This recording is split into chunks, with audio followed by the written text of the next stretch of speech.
नमस्कार, राधे राधे। चलिए 17 दिसंबर का करंट अफेयर देखेंगे।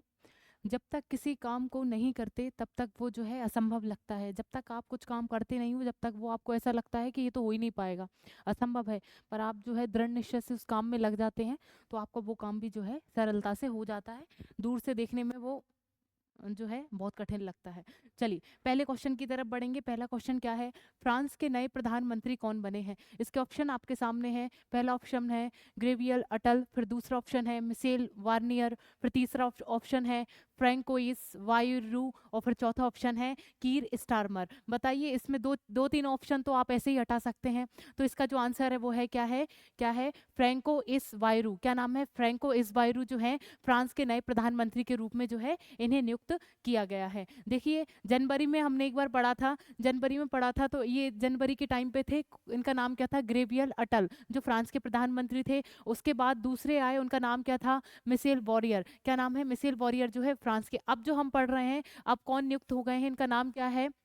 फ्रैंकोइस बायरू जो है फ्रांस के प्रधानमंत्री के रूप में नियुक्त हो गए हैं। आगे देखेंगे। और कीर स्टारमर आप सभी को पता है कि यूके जो है, यूके के प्रमुख बन चुके हैं और हमारे भारत के जो है ऋषि सुनक को अभी चुनाव में जो हरा दिया था। और पहले, इससे पहले कौन थे? ऋषि सुनक, जो भारतीय मूल के ही व्यक्ति थे, जो यूके के प्रमुख थे। अब जो है कीर स्टारमर है। आगे देखेंगे। फ्रांस की राजधानी का नाम क्या है? पेरिस। और मुद्रा का नाम क्या है? यूरो। और इसके राष्ट्रपति इमिलियन मैक्रोन जो है इसके राष्ट्रपति, और प्रधानमंत्री अभी हम पढ़ के आए हैं। और ये ओलंपिक खेल जो 2024 की मेजबानी जो है, हमने ये भी पढ़ा है, आप सभी को ये याद होगा कि फ्रांस ने इसकी मेजबानी जो है का जिम्मा उठाया था।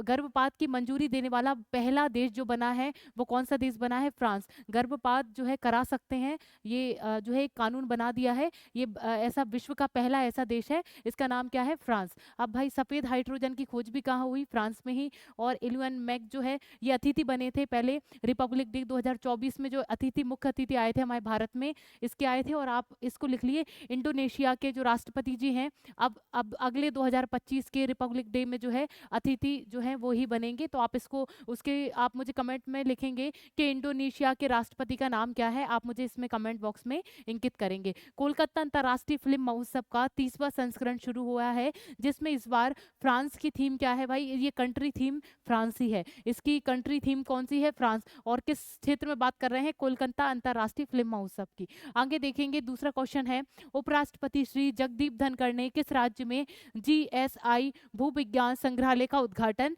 किया है? देखिए, जोग्राफिकल सर्वे इंडिया। क्या नाम है? Geographical survey of India. इसमें लिख नहीं रहा है, इसमें इसको आप नोट डाउन कर लें। इस पीडीएफ में कहीं नहीं लिख रहा है, इसको आप नोट डाउन करें। जोग्राफिकल सर्वे ऑफ इंडिया का भूविज्ञान संग्रहालय जो है वो हमारे उपराष्ट्रपति धनदीप धनखड़ जी ने है वो कहाँ पर उसका उद्घाटन किया है? इसके ऑप्शन आपके सामने है। ग्वालियर मध्य प्रदेश, दूसरा ऑप्शन है सोनीपत हरियाणा, फिर तीसरा ऑप्शन है लखनऊ उत्तर प्रदेश, फिर तीसरा है छत्तीसगढ़ बेमतरा, इसका चौथा ऑप्शन है। बताइए इसका आंसर क्या है? और इसका जो आंसर है वो है ग्वालियर मध्य प्रदेश। हमारे ही हृदय प्रदेश का जो है ग्वालियर शहर, वहां पर उपराष्ट्रपति जी ने भूविज्ञान एक जो है संग्रहालय स्थापित किया है, जो हमारे मध्य प्रदेश में ही स्थापित हुआ है। 15 दिसंबर 2024, अभी 15 दिसंबर को जो है ये मध्य प्रदेश के ग्वालियर जिले में विक्टोरिया मार्केट बिल्डिंग में जीएसआई भूविज्ञान संग्रहालय का उद्घाटन किया गया है। चलिए ये इसका उद्देश्य क्या है? इस संग्रहालय को बनाने का उद्देश्य ये है कि लोगों में वैज्ञानिक सोच और ज्ञान का साझाकरण जो है बढ़ावा इसको मिलेगा। वैज्ञानिक सोच के लिए जो है प्रेरित होंगे, वैज्ञानिक सोच में नवाचार लाएंगे, ऐसा एक इसका एक छोटा सा उद्देश्य है। ये हमारे उपराष्ट्रपति जी के द्वारा हमारे मध्य प्रदेश के ग्वालियर शहर में ये स्थापित किया गया है। और आपको ऑप्शन को अगर हम देखें तो लखनऊ से हम क्या देख सकते हैं? हमारे उत्तर प्रदेश में जो लखनऊ है, हमारे भारत का पहला एआई सिटी जो है लखनऊ में ही है। आप इसको नोट डाउन कर लें, इसमें नहीं लिखा है। तो भारत का पहला एआई सिटी जो है लखनऊ में स्थापित हो रहा है। और छत्तीसगढ़ से आप क्या, हम कल परसों पढ़ के आए हैं, आप मुझे कमेंट बॉक्स में बताएंगे। हमने छत्तीसगढ़ से रिलेट हमने कोई अच्छा सा पॉइंट पढ़ा था जो आप सभी को मैंने बोला था स्पेशल आपको याद करना है, तो आप मुझे कमेंट बॉक्स में इसको जरूर बताएंगे कि हमने छत्तीसगढ़ से परसों हमने क्या पढ़ा था। तो आप मुझे कमेंट बॉक्स में इसका कराएंगे। चलिए अगले पॉइंट क्या है? अब कुछ अलग जो है पॉइंट है, हम उसको देख लेते हैं। वैदिक 3D संग्रहालय जो है वो वाराणसी में है। और दूसरा जो है हिंदी साहित्य संग्रहालय जो है वो भी वाराणसी में है। कौन सा 3D संग्रहालय? वैदिक जो है वेदों का संग्रहण किया गया है 3D संग्रहालय इसको बोलते हैं, तो ये वाराणसी में है। और हिंदी का साहित्य संग्रहालय भी वाराणसी में है। और बंजारा विरासत संग्रहालय वो महाराष्ट्र में है। महाराष्ट्र में भी कहाँ पर? वासिम में। भारत का पहला समुद्री संग्रहालय जो गुजरात में है, लोथल। चलिए, भारत का पहला संविधान संग्रहालय ये हरियाणा, ये सबको याद होगा, हमने बहुत बार पढ़ लिया है। भारत का पहला चंदन संग्रहालय जो है कर्नाटक, ठीक है, कहाँ पर? कर्नाटक में है चंद्रन संग्रहालय। भारत का पहला रेल संग्रहालय जो है वो दिल्ली में स्थापित है। आगे तीसरे क्वेश्चन क्या है?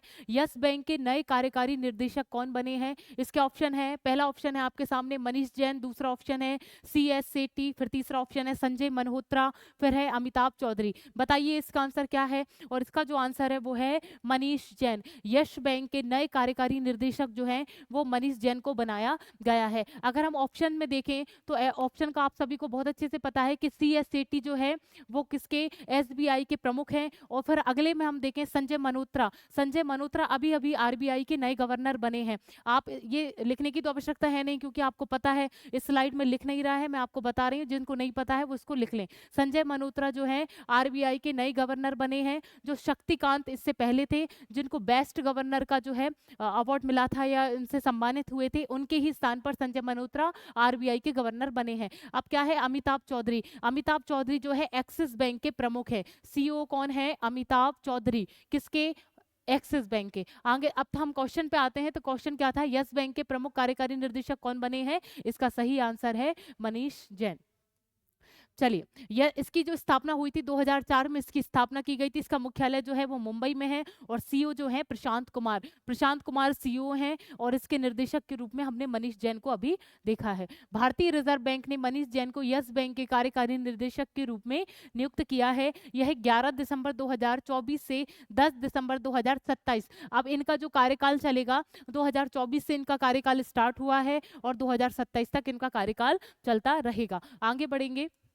चलिए, चौथा क्वेश्चन है, विजय दिवस 2024 कब मनाया गया? और इसका सही आंसर है 16 दिसंबर। कब? 16 दिसंबर को जो है ये मनाया गया। 1971 में जो है ये युद्ध की याद दिलाता है। पाकिस्तान पर भारतीय सेना की जीत जो है आप सभी को विजय दिवस के रूप में जो है हम इसको मनाते हैं। ये हम कब मनाते हैं? 16 दिसंबर को मनाया जाता है। इसी के साथ जो है हमने विजय ऑपरेशन भी चलाया था और ये हम पढ़ चुके हैं। साल 1971 में युद्ध और भारत बांग्लादेश मैत्री में 53वीं वर्षगांठ जो है मनाई जा रही है। पांचवें क्वेश्चन की तरफ बढ़ेंगे।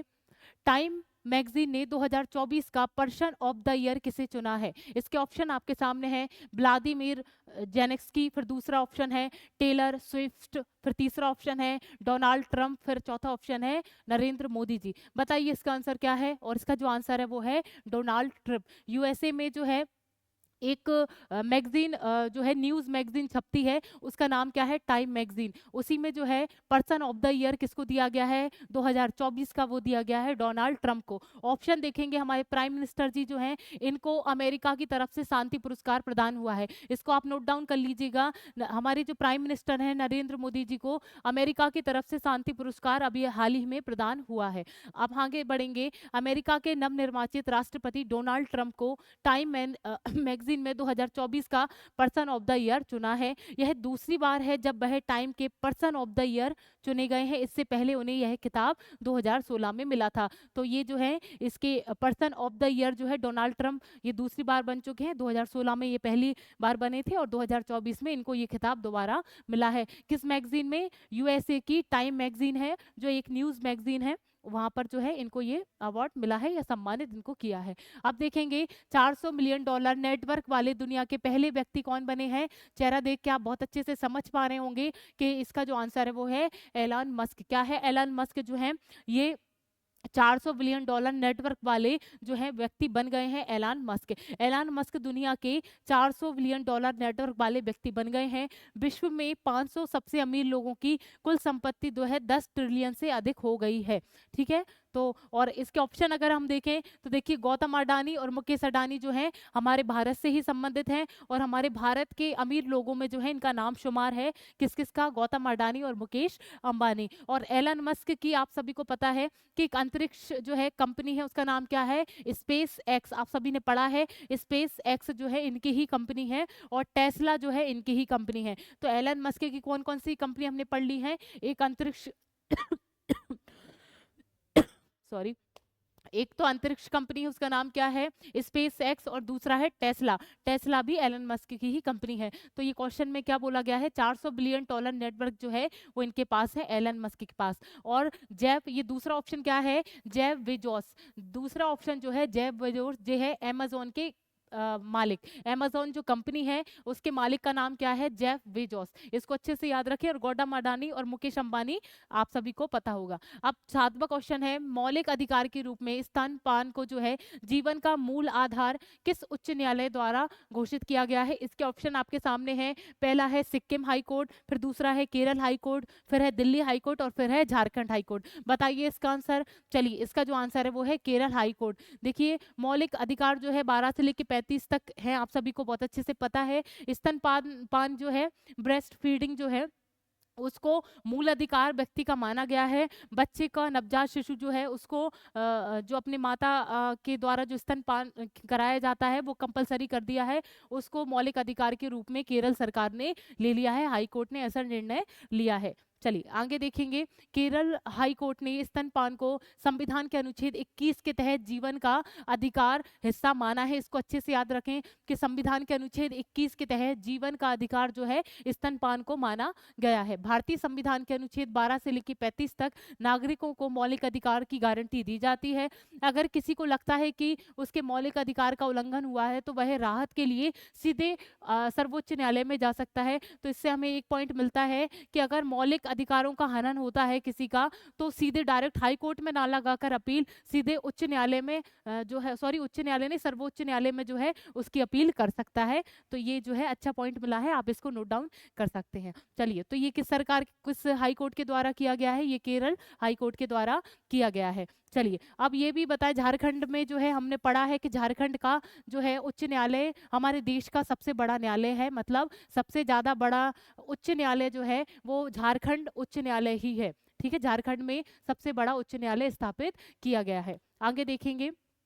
और केरल से आप ये भी, आपको ये याद होगा कि पेपरलेस, यहाँ पर पेपर वर्क बिल्कुल नहीं होता। अब जो भी काम होता है वो नेटवर्क या डाटाबेस पर होता है। तो पेपरलेस जो कार्य होते हैं वो केरल में जो है बहुत दिनों से उस पर काम चल रहा है, और अधिकतर कार्य जो है अब पेपरलेस होने लगा है। 100% जो है उस पर भी काम हो रहा है। आगे देखेंगे, केरल की राजधानी तिरुवनंतपुरम, गवर्नर जो है वो आरिफ मोहम्मद खान इनके गवर्नर हैं, और सीएम का नाम क्या है, पी विजयन।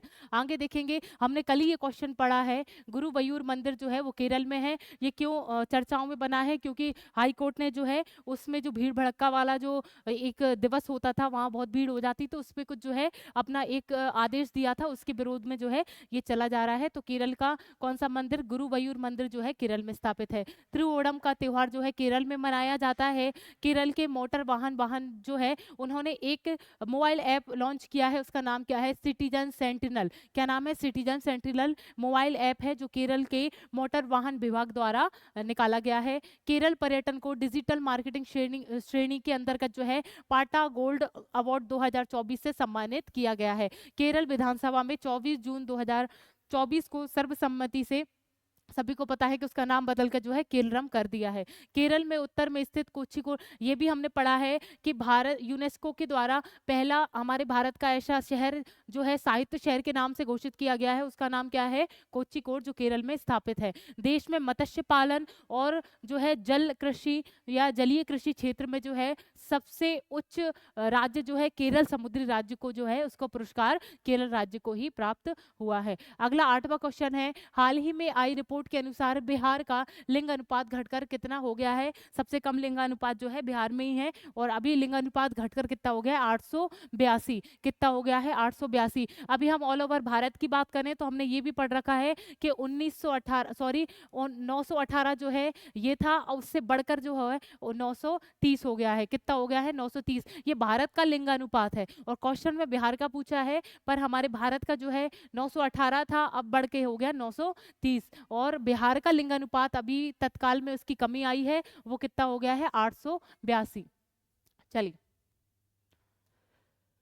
9वां क्वेश्चन है, Dalai Lama secret to happiness पुरस्कार किसके द्वारा लिखा गया है। चलिए, इसके ऑप्शन आपके सामने, जेनी एप्रनबेक पहला ऑप्शन है, दूसरा है डॉक्टर दिनेश सहारा, तीसरा ऑप्शन है रश्मिक वॉन्डॉक और फिर चौथा ऑप्शन है शांतनु गुप्ता। और इसका जो आंसर है डॉक्टर दिनेश सहारा। डॉक्टर दिनेश सहारा के द्वारा दलाई लामा सीक्रेट हैप्पीनेस पुस्तक जो है वो लॉन्च की गई है। इसके लेखक का नाम क्या है? दिनेश दिनेश सहारा। शांतनु गुप्ता से आप क्या रिलेट कर सकते हैं? शांतनु गुप्ता जो है हमारे जो उत्तर प्रदेश के प्राइम जो है सीएम जो है योगी जी, उनके ऊपर किताब लिखी है अजय टू योगी। क्या नाम से लिखी है? अजय टू योगी जो है शांतनु गुप्ता ने, ये हमारे सीएम हैं कहाँ के? उत्तर प्रदेश के, उनके ऊपर एक किताब लिखी है। इसको आप अच्छे से नोट डाउन करें। अब पहला ऑप्शन देखेंगे, जेनी एप्रनबेक जो है इनको 2024 का बुकर पुरस्कार प्राप्त हुआ है, ये भी आपको पता है। कैरोस उनका एक उपन्यास था, किस उपन्यास के लिए मिला है? उसका नाम क्या है उपन्यास का?